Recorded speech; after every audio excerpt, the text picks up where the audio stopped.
దైవత్వంగా కొలుచుకునే బొడ్రాయి పండుగ కాబట్టి మనం ఆ విధంగా ఈ ఊర్లో అంగరంగ వైభవంగా చేసుకున్న ఈ కార్యక్రమానికి విచ్చేసిన సాంస్కృతిక కళాకారుడి బృందానికి అదేవిధంగా అందరికీ శుభాకాంక్షలు తెలియజేస్తూ, ఎందుకంటే ఈ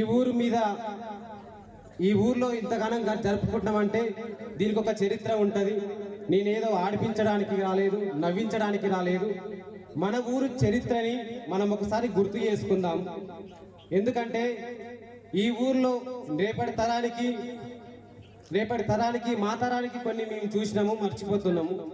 రేపటి తరానికి కూడా అసలు ఏంది ఈ ఊర్లో ఎట్లా నిర్మించింది, ఎవరెవరు ఉండేది అనేది కూడా తెలియలేదు. కాబట్టి ఒకసారి తెలుసుకుందాం, తెలియజేద్దాం అనేది నా తెలుగు వచ్చిన కాడికెళ్ళి కొన్ని చేసుకున్న అక్షరాలను నేను అల్లించడం జరిగింది.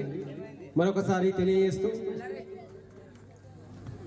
ఉన్న ఊరికి చీకట్లు ఉంటే దానికి వెలుగులు నింపిన మొట్టమొదటి గ్రామ సర్పంచ్ టేకుల నర్సిరెడ్డి గారిని మనం ఒకసారి గుర్తు చేసుకుందామని తెలియజేస్తున్నాం.